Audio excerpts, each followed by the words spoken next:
नमस्ते दोस्तों, आशा है आप सब स्वस्थ और बहुत अच्छे होंगे। इस वीडियो में हम सीखेंगे जिम्मेदारी लेने से क्या होता है। हम स्टार्ट करते हैं। जिम्मेदारी लेने से हम में बदलने की शक्ति का संचार होता है। हम कह सकते हैं इसे बदलने के लिए हम क्या कर सकते हैं। हमें यह जानने की ज़रूरत है कि हम में हर समय एक निजी शक्ति होती है। अब यह हम पर निर्भर करता है कि हम इसका प्रयोग किस तरह करते हैं। हम में से कई अब महसूस कर रहे हैं कि हम निष्क्रिय घरों से आते हैं। हम कौन हैं और जीवन से हमारा संबंध क्या है के विषय में हम बहुत सी नकारात्मक भावनाओं से ग्रसित पाए जाते हैं।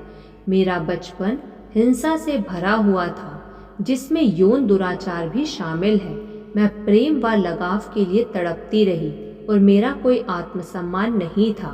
15 वर्ष की उम्र में घर छोड़ने के बाद भी मैं कई प्रकार की बुराइयों का अनुभव लेती रही।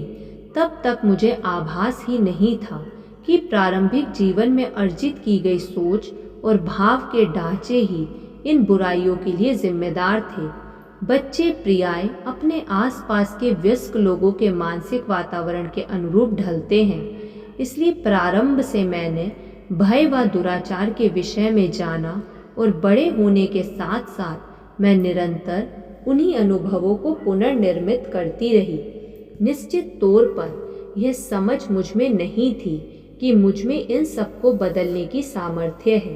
मैं काफ़ी निर्ममता पूर्वक स्वयं के प्रति कठोर थी, क्योंकि प्रेम और अनुराग के अभाव की व्याख्या मैं यही किया करती थी कि मुझे बुरा व्यक्ति ही होना है।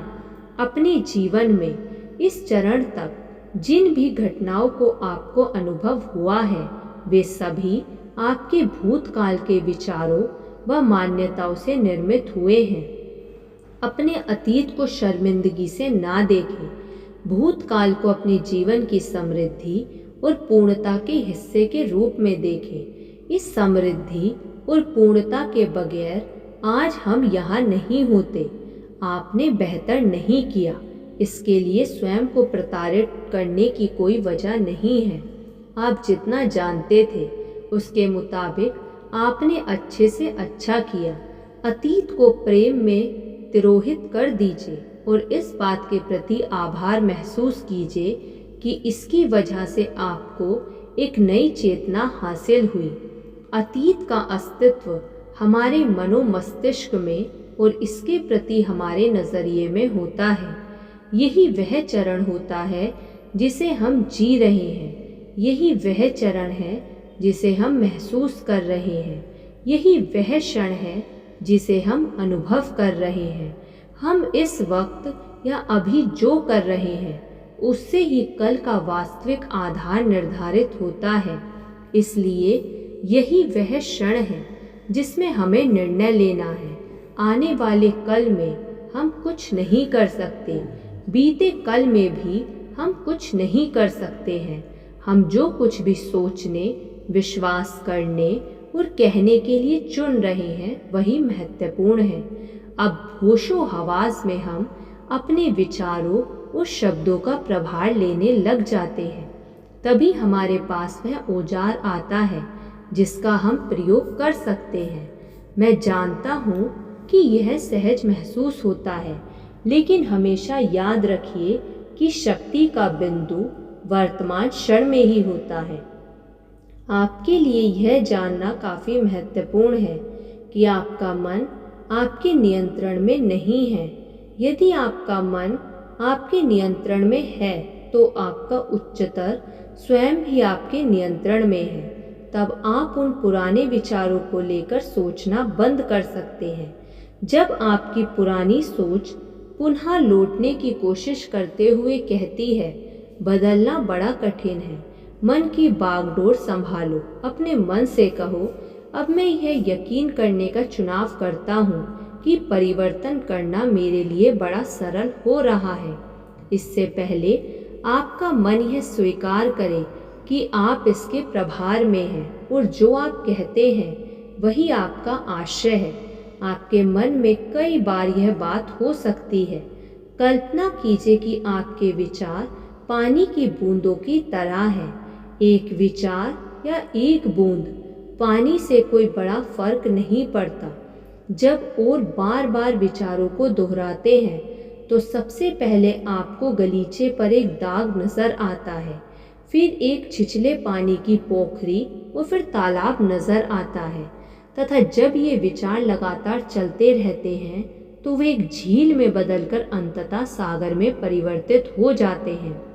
आप किस तरह का सागर निर्मित कर रहे हैं? एक ऐसा जो प्रदूषित व जहरीला है और जिसमें तैरना संभव नहीं है, या ऐसा जो बिल्कुल साफ नीलवर्ण का दिखते हुए आपको अपने ताजगी भरे जल का स्पर्श देने के लिए आमंत्रित करता है? लोग मुझसे प्रियाय कहते हैं, एक ही विचार को सोचना बंद नहीं कर पाता। मैं उन्हें जवाब में प्रियाय यही कहता हूँ, हाँ, तुम एक ही विचार को सोचना बंद कर सकते हो। याद रखिए, कितनी बार आपने एक सकारात्मक विचार को सोचने से इनकार किया है। आपको अपने मन को मात्र इतना बताना है कि आप यही करने जा रहे हैं।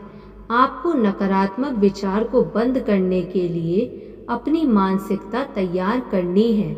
मैं यह नहीं कह रहा कि जब आप परिवर्तन चाहते हैं तब आपको अपने विचारों से लड़ना है। जब नकारात्मक विचार आए तब मात्र इतना ही कहिए, अनुभव बांटने के लिए धन्यवाद। इस तरह से आप इस बात को नकार नहीं रहे होंगे जो वहाँ मौजूद है। साथ ही आप नकारात्मक विचार पर अपनी ऊर्जा खर्च नहीं कर रहे होंगे। स्वयं से कहिए कि अब आप नकारात्मकता को स्वीकार नहीं करेंगे। आप सोचने का एक दूसरा तरीका निर्मित करना चाहते हैं। यहाँ पुनः आपको अपने विचारों से द्वंद्व नहीं करना है। धन्यवाद। आपको ये वीडियो कैसी लगी कमेंट करके ज़रूर बताइएगा। यदि आपने अभी तक इस चैनल को सब्सक्राइब नहीं किया तो सब्सक्राइब कर लीजिए और इस वीडियो को लाइक कर दीजिए। धन्यवाद।